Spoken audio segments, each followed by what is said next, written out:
The topic is the chain rule for functions of two variables with one independent variable. What do we mean with one independent variable? Means z is a function of two variables, x, y, but both x and y are a function of one variable, t. So in this case, let's do this example. We're trying to evaluate dz dt. By definition,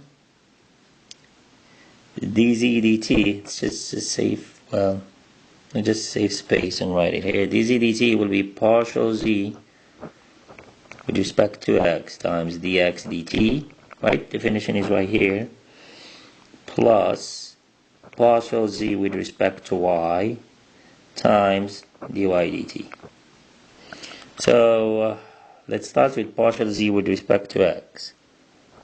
Partial z with respect to x is equal partial with respect to x. This is the z, or f of xy.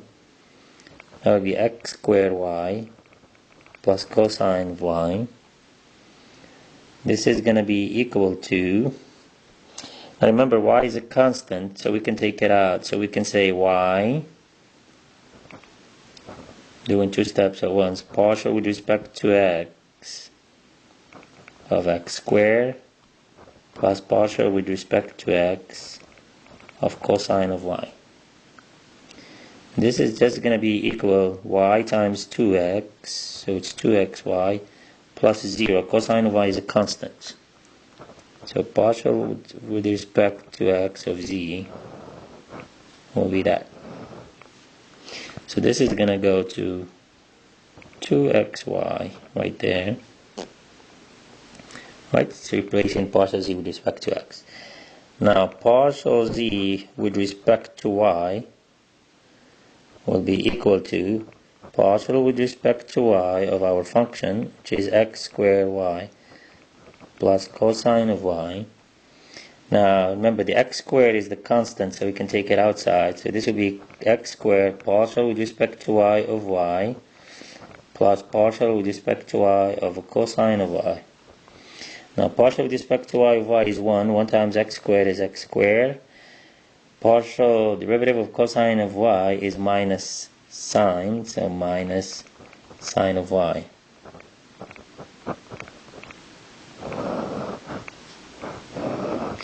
Now this goes here, plus x squared minus sine of y. Now dx dt is not going to be that hard. Well, let's do dy dt because it's easy. dy dt will be just et, right?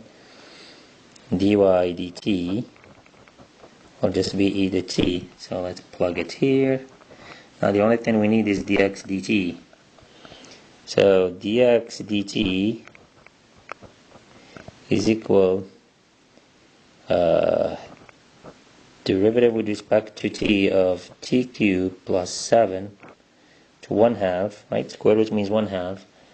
Now we need to use power rule, general power rule. This is going to be equal 1/2 t cubed plus 7. 1/2 minus 1 is negative 1/2 times derivative of the inside, which is 3t squared.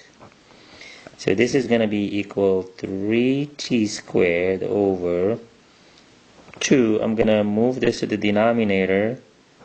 It becomes 1/2, which is square root t cubed plus 7. So I need to plug this in here. I don't know if I have space. So this will be t squared over 2 square root t cubed plus 7. So dz dt, so this is the answer. Right? Now let's do the next example. Again, we're evaluating dz dt, but dz dt is equal partial z with respect to x times dx dt plus partial z with respect to y times dy dt. Again, same thing. What is partial z? Partial z with respect to x is equal to partial with respect to x of x squared plus y cubed, everything to 1/2. Now you need to use power rule, so this will be 1/2 x squared plus y cubed. 1/2 minus 1 is negative 1/2 times partial with respect to x of inside, meaning this u prime of the inside. Now this is going to be equal 1/2. Can we put that in the denominator directly? This in the denominator will be x squared plus y cubed square root, like 1/2. Now partial with respect to x of x squared will be 2x. Partial with respect to x of y cubed is 0. So this will be x over all that. So let me just use another page. So this is partial z with respect to x.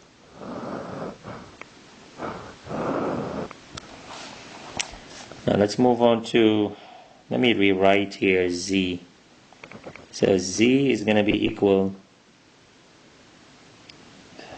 x squared plus y cubed square root. Let me write also x. X of t is t cubed. Y of t is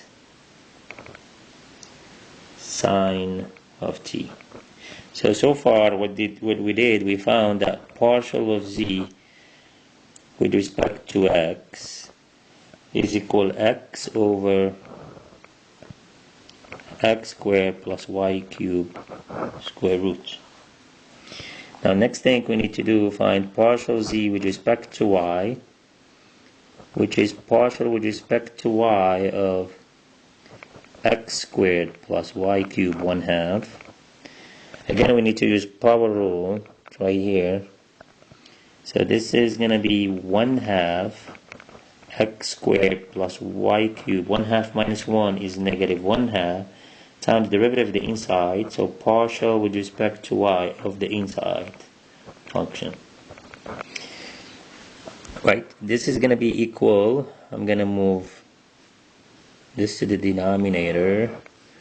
It becomes 2 square root x squared plus y cubed. Partial with respect to y of x squared is 0, of y cubed is 3y squared.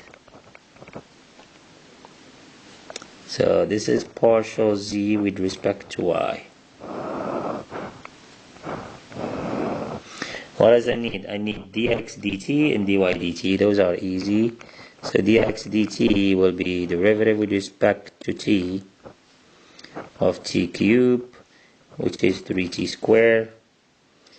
Dy dt is derivative with respect to t of sine of t, which is just cosine of t. Alright, now let's rewrite the formula. Partial z with respect to x, we said partial, well, dz dt. Let me write it here. dz dt is equal partial z with respect to x times dx dt plus partial z with respect to y dy dt. So dz dt is equal, partial z with respect to x is in the other page right here, so it's going to be x over, well actually I wrote it right here. Let me square it. So it's going to be x over square root of x squared plus y cubed times dx dt, which is right here, 3t squared,